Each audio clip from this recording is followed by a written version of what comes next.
I'd like to do a little activation based on what we were talking about a while ago.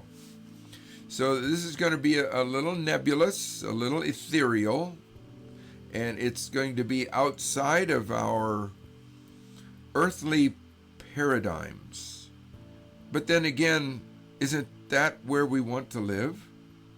We want to live bigger than this earthly paradigm, because we're sons and daughters of the living God. And He is in time, but He's bigger than time. And He's inviting us to live in the realm that He lives in. Does He live in our realm? Yes, He does. We are not compromising that in the least. But is He bigger than our realm? Yes, He is. And we want to learn to live in that realm as equally well as we live in this realm. Jesus said that He had learned to live in heaven, John 3:13. I have ascended, I've learned to live in heaven, and I'm also living right here with you, Nicodemus. So He's modeling for us that both realms simultaneously are possible. Now, in a specific application, I'd like for us to, first of all, I'm going to have us lay our hands on our eyes in just a moment and just bless the eyes of our hearts. Ephesians says that the Lord would enlighten the eyes of our hearts. Now, maybe you lay hands on your eyes, lay hands on your heart. I don't know which one is going to fit the best for you, but you do whatever you got grace or faith for. And we're going to entreat the Lord to give us eye salve. Eye salve. In other words, the ability to see beyond the limitations of this world. And before we kind of go in, I see some of us are ready to roll. Let me give us a little example. Jesus prayed for a blind man.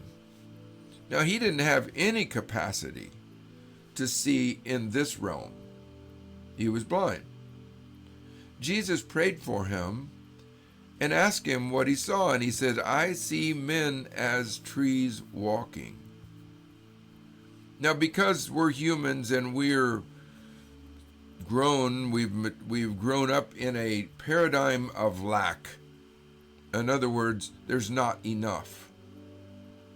And so we've always perpetrated upon Jesus that He didn't pray hard enough or the right enough or long enough to get the full healing. That's the paradigm of lack.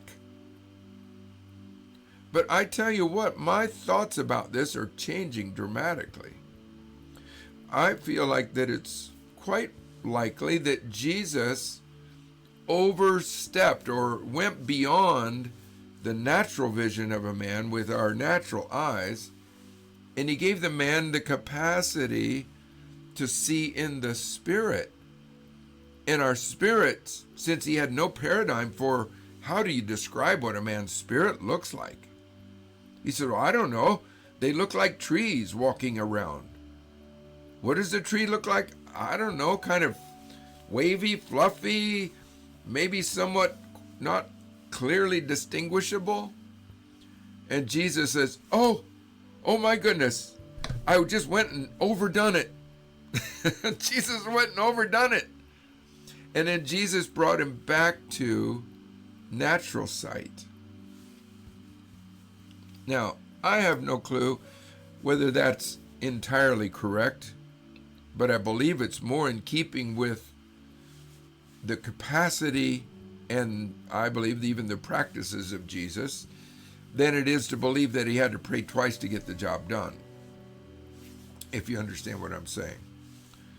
Now, what we're wanting to do is develop our capacity in the spirit realm to see outside of this paradigm, bigger, beyond this paradigm.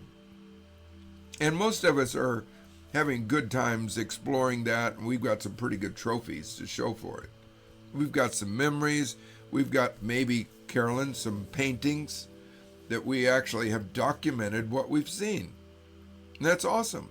Our heavenly realm is getting bigger and bigger all the time.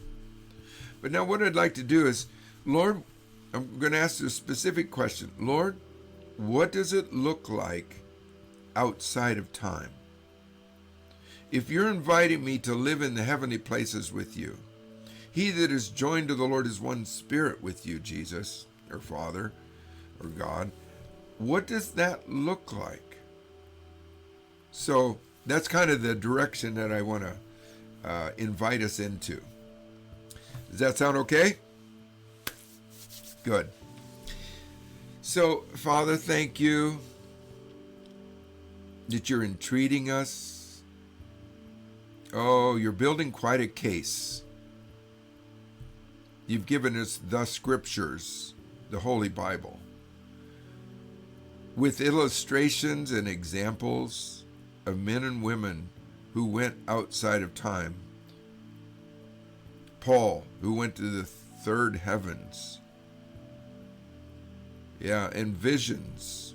Isaiah, Ezekiel, Abraham, and others who were able to see in the spirit realm.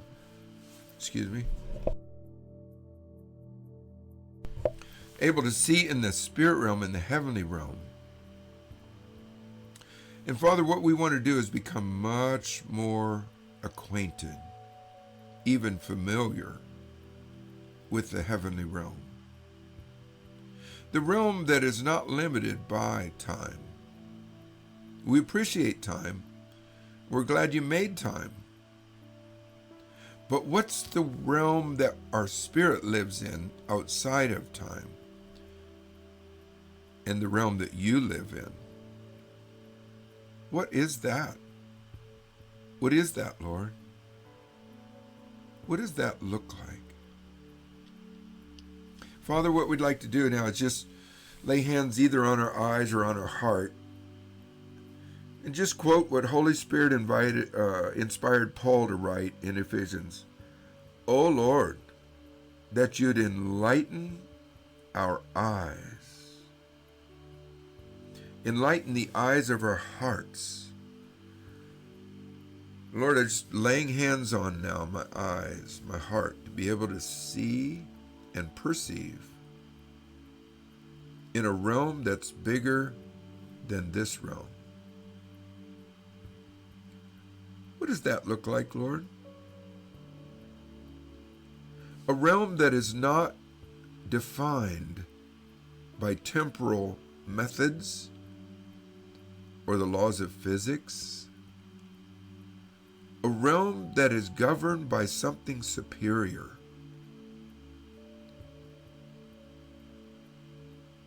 Superior governing laws. They might even be laws of virtues.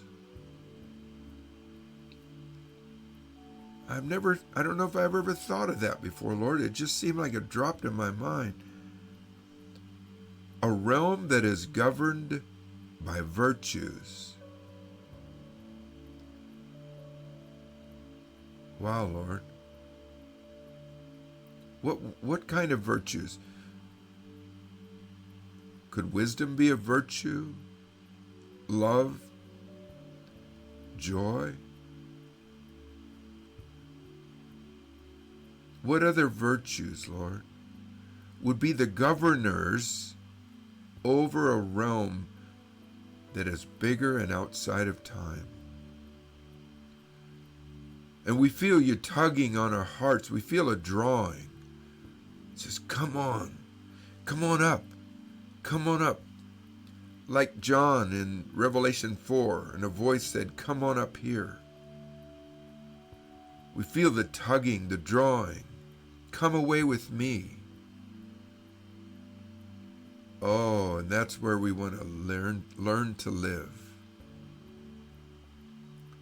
Learn to live as equally well or better than we've ever lived in the temporal realm. What does that realm look like, Father? Lord, would you give us eye salve? Eye salve? Lord, just anoint my eyes, by faith, I just anoint my eyes with eye salve to see in this heavenly realm that supersedes, it transcends time and earth paradigms. Oh, I bless my heart, the eyes of my heart, to see beyond.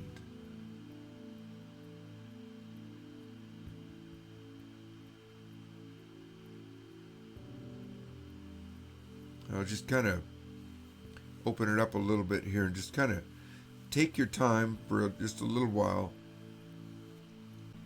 just in a very sketchy way. I wouldn't say this is real definitive, but Lord, I feel like I see lights passing by, and each light has an influence. I'm just opening my spirit, my soul, my receptors, just opening to receive the influences various lights pass by. I just want to drink it in, Lord. Just drinking in as you're bathing me, immersing me, transforming me.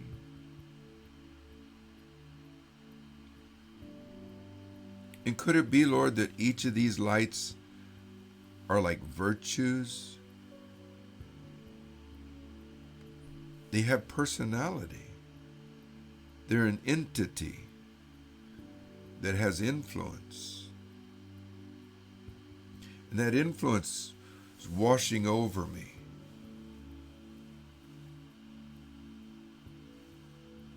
It brings transformation.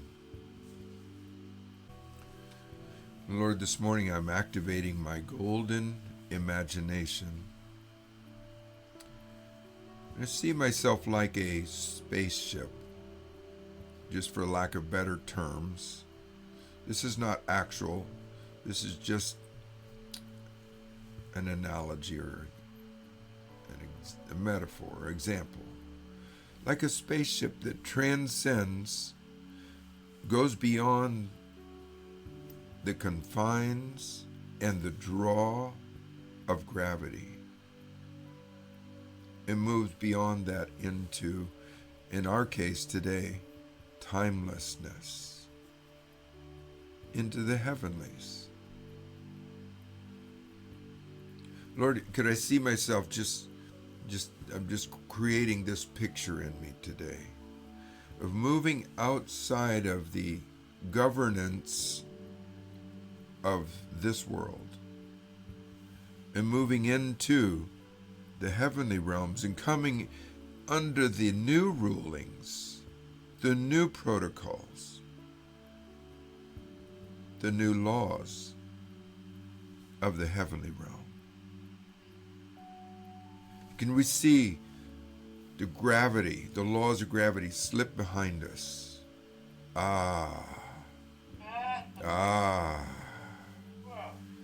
There we go. Moving right into the heavenly realms. Brand new laws, brand new rules, brand new governing principles. And again, maybe virtues are the governing influences. Wow, Lord, a brand new realm that is ours. Jesus said, John 10:9, we could go in and out and find pasture. Oh, so we could go in and out, Jesus. Father, this is what you said should be our norm. This should be our normal. To be able to go in and out of the earth places and into the heaven places and back into the earth places and find pasture. Wow. Lord, it feels so good. It feels so good to Let the gravitational forces slip away. We're in the Isaiah 54 mode. Isaiah 54. Expand the place of your tents. Lengthen your cords. Stretch out your tent pegs. The Lord is enlarging our territory. We're becoming so much more than just mere humans, mere men and women. As Paul said in 1 Corinthians 6, you're acting like mere men. And that wasn't a good thing. We're sons and daughters of the living God. Our tent pegs are being stretched out. The place of our tents are being enlarged. So Lord, thank you so much. This is just part of the schooling, the tutorship that you're bringing to us to enlarge the place of our experience, our understanding, and ultimately of our influence. Yes, as co-governors with you. Oh, learning to move into those heavenly realms with such ease that there be no hoops whatsoever to jump through. They'll be right there, easy as taking our next breath. And then we learn the virtues, learn to be influenced by these virtues, and then learn how to govern or co-govern with you from the heavenly places down into the earth places. Wow.